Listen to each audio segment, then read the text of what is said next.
मैं रेजिस्ट तो तब करूं जब फौज मेरे ऊपर कोई प्रेशर डाले। अच्छा, तब रेजिस्ट करूं। ठीक। मुझे एक चीज आज तक फौज ने नहीं कही कि जो मैं करना चाहता था और वो कहें कि ये ना करो तो ये। फौज की तरफ से हुकूमत पर कोई दबाव है ना किसी काम से रोका जाता है। हर फैसला तहरीक इंसाफ की हुकूमत करती है। खारजा पॉलिसी हमारे पार्टी मंशूर के मुताबिक चल रही है। वज़ीर आज़म इमरान खान का एक्सप्रेस न्यूज़ के प्रोग्राम टू द पॉइंट में मंसूर अली खान को खुसूसी इंटरव्यू। वज़ीर आज़म ने वाज़ेह किया कि जनरल आसिम सलीम बाजवा की तैनाती के लिए फौज की तरफ से प्रेशर नहीं था। सी पैक के लिए उनसे बेहतर कोई नहीं था। उन पर इल्ज़ामात झूठे थे, इसलिए काम जारी रखने की हिदायत की। किसी को एतराज़ है तो नैब से रब्ता कर सकता है। नवाज शरीफ और जरदारी की करप्शन पर डॉक्यूमेंट्रीज बनी। नवाज शरीफ को बाहर भेजने के लिए किसी इदारे का दबाव नहीं था। नवाज शरीफ और जरदारी दोनों ही सिलेक्टेड थे। बिलावल पर्ची पर पार्टी चेयरमैन बने। मरियम नवाज शरीफ की बेटी ना होती तो पार्टी ओहदा ना मिलता। मैं 22 साल की जदोजहद करके आया, मुझे सिलेक्टेड कहना अजब बात है। मंसूर अली खान को इंटरव्यू में वज़ीर आज़म ने मजीद कहा, फाफिन की रिपोर्ट के मुताबिक 2018 का इलेक्शन 2013 के इलेक्शन से बेहतर था। यकतरफा एहतसाब के सवाल पर बोले, नून लीग और पीपल्स पार्टी ने एक दूसरे के खिलाफ मुकदमात बनाए। शुगर स्कैंडल में जहांगीर तरीन का नाम आने पर अफसोस है। तरीन समेत दूसरे हुकूमती ओहदेदारों के खिलाफ भी कार्रवाई हो रही है। अपोजिशन ने FATF पर ब्लैकमेल करने की कोशिश की। 34 तरामीम का मकसद NRO लेना था, जो हमने नहीं दिया।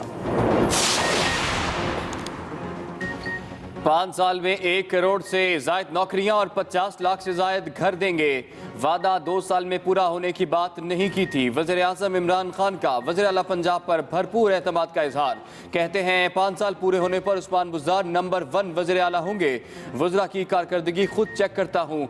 फिरदौस आशिक आवान पर करप्शन का कोई केस नहीं था। फयाजुल हसन चौहान को तगड़ी वजारत चाहिए थी, तब्दील करना नाकामी नहीं, मकसद मैच जीतना है। वज़ीर आज़म ने कहा कि उन्होंने BRT में करप्शन पकड़ने से किसी को नहीं रोका। हमारी हुकूमत के इख्तिताम तक पंजाब के हर खानदान के पास 10 लाख का हेल्थ कार्ड होगा।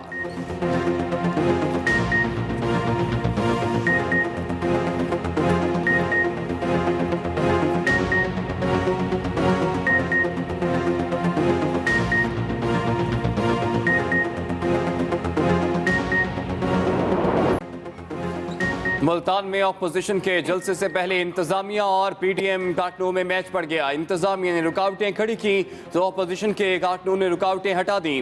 कासिम बाग स्टेडियम का गेट का ताला तोड़कर अंदर दाखिल हो गए। अली मूसा गिलानी सामान से लोड ट्रक खुद चलाकर स्टेडियम के अंदर लेकर गए।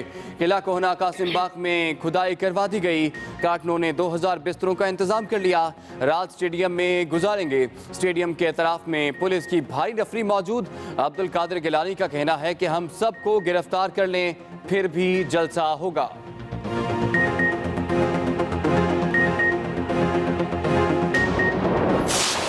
तरह स्टेडियम के ताले तोड़े, वो वक्त करीब है कि अब अवाम उनके हाथ तोड़ेंगे, क्योंकि कानून तोड़ने वालों के जब तक हाथ नहीं टूटेंगे ये हाथ नहीं रुकेंगे। इन हाथों को अब रोकने का वक्त आ गया। मुल्तान में स्टेडियम के ताले तोड़ने वालों के हाथ अवाम तोड़ेंगे। वज़ीर आला पंजाब की मुआविन खुसूसी फिरदौस आशिक अवान की प्रेस कॉन्फ्रेंस। कहा, जलसे की कॉल देने वालों के खिलाफ भी कार्रवाई होगी। अपोजिशन की थकी हुई गाड़ी हचकोले खा रही है।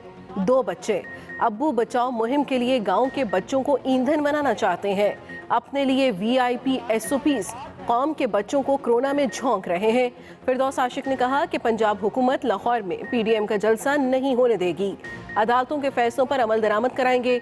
PTI ने भी 126 दिन धरना दिया लेकिन हुकूमत नहीं गिरा सके।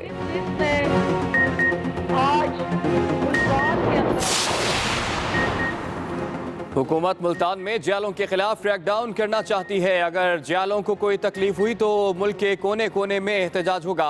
बिलावल भुट्टो जरदारी का अहम बयान। कहा, हुकूमत होश के नाखुन ले और क्रैकडाउन करने का सोचे भी नहीं। चाहे कुछ भी हो जाए, पीपल्स पार्टी अपना यौम तासीस हर हाल में मुल्तान में मनाएगी।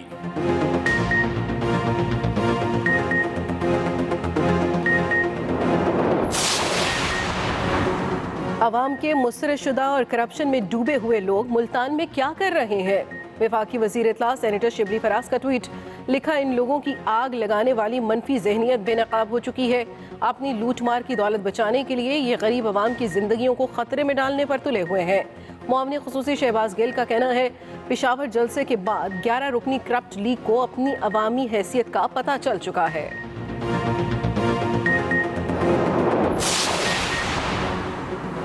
कराची में नेशनल हाईवे पर स्टील मिल्स के बरतरफ मुलाजमीन का एहतजाज, रोड को ब्लॉक किए रखा, गाड़ियों की लंबी कतारें लगी रहीं, शहरियों को शदीद मुश्किलात का सामना। बिलावल भुट्टो ने ट्विटर पैगाम में कहा कि स्टील मिल्स मुलाजमीन की बजाय इमरान खान को बरतरफ होना चाहिए। पीपल्स पार्टी बरतरफ किए जाने वाले मुलाजमीन को बहाल करेगी। वफाकी वजीर सनत हमाद अजहर की इस्लामाबाद में प्रेस कॉन्फ्रेंस, कहा पीपल्स पार्टी की हुकूमत में स्टील मिल खसारे में चली गई, नून लीग के दौर में स्टील मिल को बंद कर दिया गया, माजी की बद इंतजामी और करप्शन की वजह से आज सख्त फैसले करना पड़े।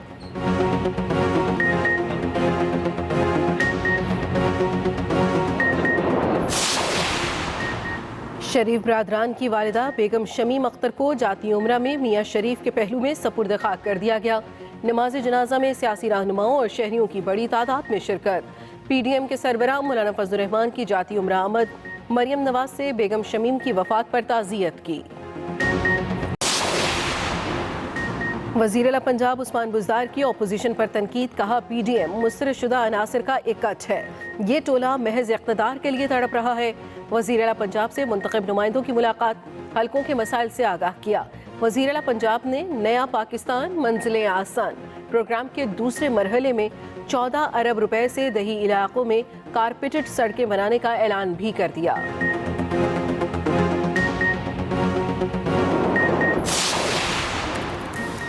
स्पीकर पंजाब असम्बली चौधरी परवेज इलाही से जनूबी पंजाब से ताल्लुक रखने वाली सियासी शख्सियात और विहाड़ी से नून लीग की साबिक MPA फराह मंजूर बलोच रिंद की मुलाकात, साथियों समेत पाकिस्तान मुस्लिम लीग में शमूलियत का ऐलान। चौधरी परवेज इलाही ने कहा कि जनूबी पंजाब की महरूमियाँ दूर करना और अवामी मसाइल का हल हमारी सियासत का मकसद है।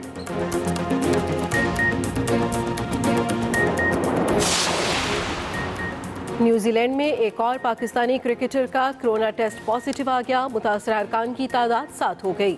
दूसरी जानिब पाकिस्तानी खिलाड़ियों को बालकनी में खड़े होने और मखसूस औकात में चहलकदमी की इजाज़त मिल गई, अभी तक ट्रेनिंग की इजाज़त नहीं दी गई।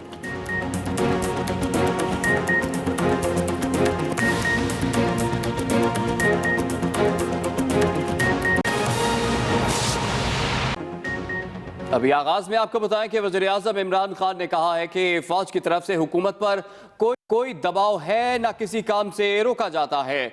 मुझ पर ना किसी ने प्रेशर डाला, ना कोई डाल सकता है। एक्सप्रेस न्यूज के प्रोग्राम टू द पॉइंट में मंसूर अली खान को खुसूसी इंटरव्यू में वज़ीर-ए-आज़म इमरान खान ने कहा, जनरल रिटायर्ड आसिम सलीम बाजवा की तैनाती के लिए फौज की तरफ से प्रेशर नहीं था।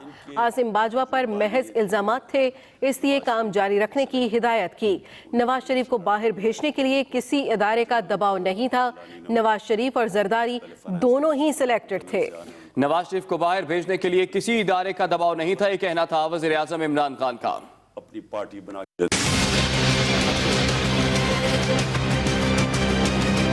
एक्सप्रेस न्यूज के प्रोग्राम टू द पॉइंट में मंसूर अली खान को इंटरव्यू देते हुए वज़ीर-ए-आज़म का कहना था कि फौज ने आज तक कोई प्रेशर नहीं डाला। मुझे एक चीज़ आज तक फौज ने नहीं कही कि जो मैं करना चाहता था और वो कहें कि ये ना करो तो ये करो। सारी फॉरेन पॉलिसी मेरी आप मंशूर उठा के देख लें, सारी फॉरेन पॉलिसी तहरीक इंसाफ की है। और असल में ये जो नवाज शरीफ और जरदारी कई दफ़ा जो ये तो खुद कुछ नहीं कहते थे, लेकिन बाद में जब ये गवर्नमेंट से निकल जाते थे तो जो ये कहते हैं फॉरेन पॉलिसी पे कहते हैं ना इंटरफेरेंस, ठीक कि जी हिंदुस्तान की हम दोस्ती करना चाहते थे, ये फौज नहीं करने देती। एक ये था एतराज़। इमरान खान ने आसिम सलीम बाजवा पर भी अपना मौक़िफ़ वाज़े कर दिया। आप बीइंग अ प्राइम मिनिस्टर, क्योंकि आपने कहा मेरी रिस्पॉन्सिबिलिटी है, आप ये कह सकते हैं कैमरे के ऊपर कि आपके ख्याल में is absolutely neat and clean, आपको कोई प्रॉब्लम नहीं, कोई इशू नहीं नज़र आ रहा? नहीं, मैं ये नहीं कह सकता क्योंकि ये तो मेरा काम ही नहीं कहने का, लेकिन जो उनके ऊपर इल्ज़ामात लगे थे उन्होंने उसकी बड़ी तफसीली जवाब दिया। ठीक है। और फिर जो हमारे लॉ मिनिस्टर थे, मैंने उनसे से बैठ के देखा कि ये जो इन्होंने आंसर किए हुए हैं, क्योंकि वो तो सिर्फ एक इल्ज़ाम थे ना, अगर किसी को कुछ है तो वो नैब में दर्ज करवा दे। वज़ीर-ए-आज़म इमरान खान ने दो टोक बताया कि नवाज शहबाज पर केस उनके दौरे हुकूमत के नहीं बल्कि इससे पहले के हैं। जब हम गवर्नमेंट में आए हैं इसाक डार उनके बेटे बाहर भाग चुके थे, ठीक है। नवाज शरीफ के बेटे बाहर भाग चुके थे। हमारे जो केसेस बने हैं वो सिर्फ बने हैं शहबाज शरीफ के ऊपर। वो कैसे बने हैं? वो बने जब हमारा जो एसेट रिकवरी यूनिट के अंदर इनकी वो टीटीज़ के ऊपर इनकी जो इन्होंने जो यहाँ से बाहर मनी लॉन्ड्रिंग की थी वो आ गई उसके अंदर। अब आ जाएं कि नवाज़ और जरदारी के ऊपर, इन दोनों के ऊपर केसेस, ये जब दोनों 11 साल पावर में थे, जरदारी को 2 दफ़ा जेल में नवाज शरीफ ने डाला। हुदैबा पेपर मिल का जो केस बनाया वो पीपल्स पार्टी ने बनाया नवाज शरीफ के ऊपर। ठीक। जरदारी के ऊपर सरे महल का केस इन्होंने बनाया। इमरान खान ने अपने ऊपर अपोजिशन की जानिब से सिलेक्टेड होने के इल्ज़ाम की भी तरदीद की। मुझे हैरत होती है और मैं उसकी वजह बताता हूँ। सिलेक्टेड दो पार्टीज़ के दो जो पार्टीज़ हैं, मेन जो पार्टीज़ हैं, इनके जो बानी थे नवाज शरीफ, वो सिलेक्टेड थे। उन्होंने तो कोई इलेक्शन लड़ के नहीं आए थे और उनके बाद तो उनके बच्चे हैं। तो ये जो अगर मरियम नवाज़ को ले लें तो अगर ये बाप की बेटी ना हो तो ये तो इनको तो पोजीशन ना मिली हो। ठीक। वही है बिलावल भुट्टो, अगर वो एक कागज़ ना दिखाते तो ये ना बनता। मेरी तो 22 साल की स्ट्रगल, ज़ीरो से पार्टी शुरू की, कोई पॉलिटिकल बैकग्राउंड नहीं। वज़ीर आज़म ने कहा कि 2018 का इलेक्शन बिल्कुल शफाफ था। पहले तो फैफन की रिपोर्ट पढ़ लें, उन्होंने कंपैरिजन की हुई है 2013 की इलेक्शन और 2018 की। ठीक। और वो तो एक इंडिपेंडेंट इदारा है ना फैफन। आप जब कंपेयर करेंगे तो वो खुद कहते हैं कि 2018 का इलेक्शन 2013 के इलेक्शन से बहुत बेहतर कंडक्ट किया गया। इंटरव्यू में वज़ीर आज़म का मज़ीद कहना था